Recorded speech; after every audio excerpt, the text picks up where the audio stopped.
Good day, my name is Sky, and I appreciate you spending some study time with me. I'm here to help you make money in online poker by teaching you key strategies and getting you to take action. I'm excited about today's episode because one of the things I do a ton as a coach is to help my students plug their leaks. Now, generally, this is strategies that they do in-game that is causing all their losses. But in this episode, I want to hit you with the 8 poker lifestyle habits, not necessarily play strategies that are losing you money. You can watch this episode on YouTube with the little slideshow at smartpokerstudy.com/YouTube476. And of course, whip out your poker journal. Excuse me while I whip this out. And head on over to the show notes page, smartpokerstudy.com/pod476 to help you take notes. Without further ado, let's do this. Gambate! We win, and they get the chicks. That sucks, dude. But I'm telling you, it's jobs. We gotta get jobs. Then we get the khakis. Then we get the chicks. Starting tomorrow, we gotta stop playing games. A lot of my students come to me as losing players, and it's my job to help them turn things around. So I ask them questions about their poker strategies and their knowledge. We dive into their database, look at hands, check out statistics and win rates to find their areas of weakness. Then I help them plug those areas of weakness, or the leaks, with new strategies. However, there's another important aspect to poker leaks, and that is your poker lifestyle habits. Basically, the playing and studying and life habits that negatively impact your poker play and your results. So we're going to discuss the top 8 bad lifestyle habits, and I'm going to give you quick background on each of them. Plus, of course, I'll give you a solution to overcoming each. The first bad habit is drinking and playing. So most of my students, they have little time for playing poker with full-time jobs and quite often families as well. So they play in the evenings after dinner and after family time and after they've had maybe a couple glasses of wine or a couple of beers after a tough day, trying to wind down. When you drink alcohol, your decision-making ability is weakened and your inhibitions get washed away. Playing while drinking often leads to overly loose, overly aggressive play and just spewing chips at your opponents. And maybe when drinking, you're even quicker to anger and quicker to tilt. And we'll dive deep into tilt in just a little bit, believe you me. So what's the solution for this problem? Quite simply, do not drink before or during your poker playtime. Yeah, pretty obvious, I know, but it's tough to do. So you need to figure out a way to not drink while playing. Maybe you want to wake up earlier each day and play in the morning before work, or even do your poker play on the weekends in the morning before you crack open a beer while you're doing yard work. Bad habit number 2, playing distracted poker. Now, we often think we can do more than just one thing at a time. And if I had a big blind for every time I tried to do email while playing awesome poker, I would have a bucket load of big blinds. But emails might not be your thing. Maybe it's YouTube videos, TikTok, solitaire, ESPN highlights. We often think we can effectively kill 2 birds with 1 stone. But when we try to do that, it often backfires and we do neither one effectively nor efficiently. So what's the solution? Poker time is focus time. Yep, you have to ditch the distractions, whatever those distractions are for you in particular.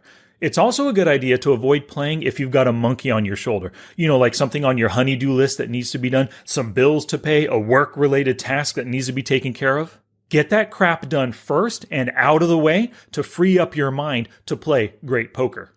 Now, I remember I had a student once who we were talking about, she was a tournament player. We were talking about her play, and she said that she always had an issue. She couldn't go deep in tournaments, and she wasn't making good reads, especially when she played at night. And I asked her, what is it about night? And she goes, well, I'm often making dinner while I'm trying to play. And I said, hold the phone right there. Why are you trying to make dinner? Boiling the spaghetti, cooking up the sauce, cutting up the garlic, buttering the bread, all that stuff. It just takes away from your ability to make great reads and great plays. When I pointed that truth out to her, she knew right away, yeah, I guess you're right. I guess I shouldn't play and try to cook dinner at the same time. But she just kind of didn't want to accept that truth. She wanted to do multiple things at a time and get great results. But we just can't do it. You have to ditch the distractions. Now, this is the perfect time to let you in on a little secret. You can often solve your own problems just by asking yourself for advice. So let's think about that student I just mentioned. Let's say she has a friend, and the friend comes up to her and says, "Hey, I'm trying to make it deep in these tournaments. I'm trying to make good plays and good reads, but I just can't because I'm making dinner and I'm distracting myself with that." Now, it's pretty obvious. My student could give her friend some really good advice. Say something as simple as, "Well then, don't make dinner while playing. Make it before and eat when you fire up the tournaments, or just have some frickin' Stofers." So that takes us to bad habit number 3, playing too many tables. We want to make money, and for winning players, playing more tables equals more hands equals more profits. But for losing players, more hands equals more losses. If you're currently losing $5 per 100 hands, fitting in more hands per hour on more tables just leads to greater losses even quicker. This is because with more tables, your brain is stretched even thinner, and you don't have the time to make great reads and great plays, leading to even more loss. So here's the solution for you. Have the attitude of you're playing to learn, not to earn. You want to get profitable first, then do more volume. So just play 1 or 2 tables to give your brain space to make better reads and exploitative plays. This also gives you time to practice new strategies and just develop your skills.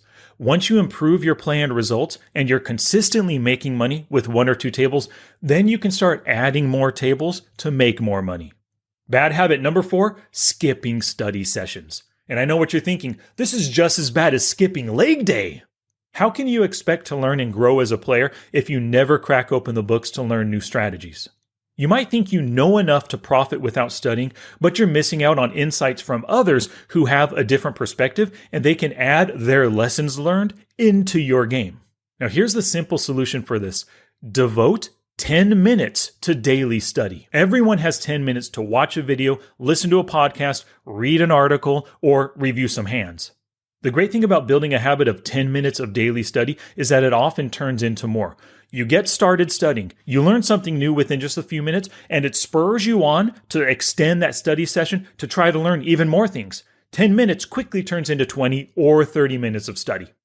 So if you commit to just 10 minutes per day, I guarantee in that first week, you're going to study way more than your expected 70 minutes.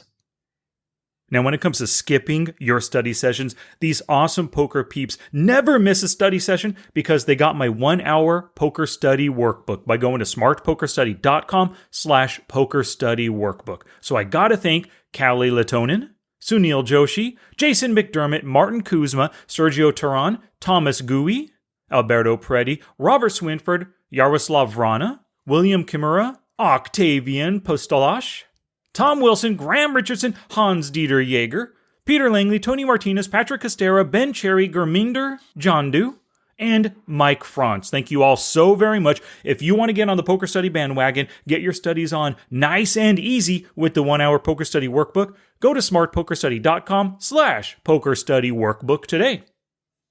Bad habit number 5, not learning from your mistakes. Now, I make mistakes every time I play, and some of them I make over and over again, right? Maybe I fail to do a warm-up, I listen to a distracting podcast, I fail to notice a great 3-bet bluffing opportunity, I use a weak double-barrel sizing, I don't remove my hand from my mouse before a big decision, maybe I overpay for a draw on the flop and the turn, and I get angry and I tilt off my stack on the river, or maybe I keep playing even though I am angry and that tilt is building up. We often catch our mistakes in the moment, but if we don't take note of them, it's easy to just play it and forget it and not learn from those mistakes. So here is the solution. Have an attitude of mistakes are my chance to grow. So as you play, write down each mistake that you make and keep track of the number of times that you repeat the mistakes. Do this for a few sessions in a row and with that same piece of paper. This piece of paper is going to be a gold mine of the mistakes that you've made after just 3 sessions. Work on these mistakes one at a time, starting with the one that you made the most. All of these mistakes on your piece of paper, they're things that you can solve for yourself. Imagine someone else is making those mistakes. They ask you for help. You answer them, and now that you have your answer, just do it for yourself. Now, bad habit number 6 is playing scared due to insufficient bankroll. So just imagine if you only have a $500 bankroll and you bought into a $100 tournament. That's 20% of your bankroll on the line right now. Do you think you can play great poker this way? Now, I believe that most people can't because with such a large portion of their roll on their line, scared poker, it's absolutely an issue, and they fail to make those big chip-risking plays that they know they should. So here's the simple solution: be properly rolled for the stake that you play. When you have enough money in your bankroll, losing a couple buy-ins isn't a big issue as long as you're following your bankroll rules. Of course, it still feels bad when you lose some money, when you lose a tournament, lose a few buy-ins in cash games, but you're better able to handle the stress of losses and stay calm and collected during downswings with a proper bankroll. So I recommend for cash game players, you want at least 40 buy-ins in your bankroll, and for tournament players, at least 100 buy-ins. Now, bad habit number 7, chasing losses with bigger stakes.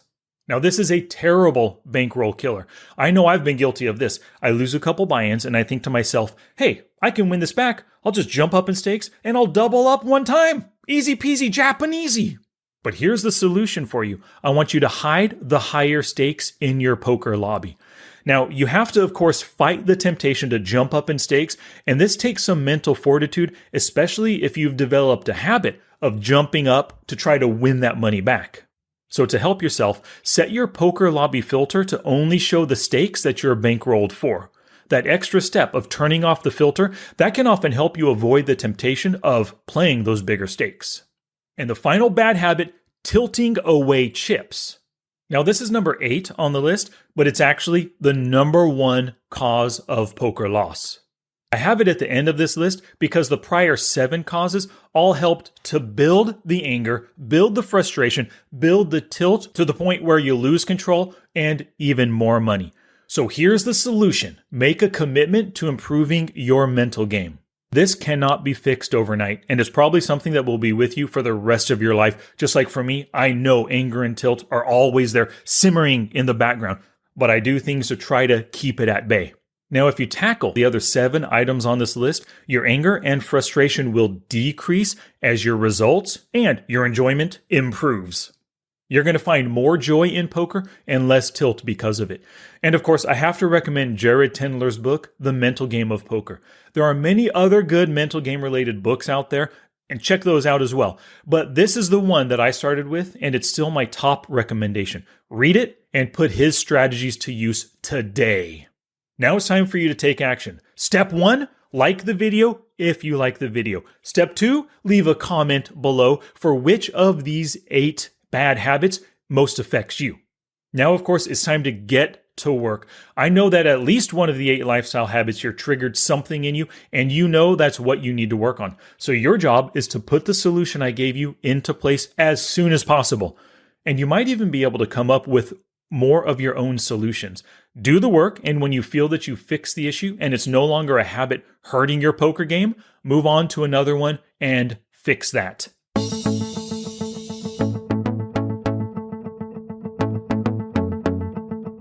Thank you so much for listening and learning with Smart Poker Study. Go to the show notes page to kick your studies up a notch at smartpokerstudy.com/pod476. You can watch the video for today's episode there, copy and paste the show notes for your own notes, and sign up for the How to Win Online Poker Workshop in the sidebar. Plus, you can find out more about the 1-hour poker study workbook on that page. And until next time, take action both on and off the felt to become the player that you want to be.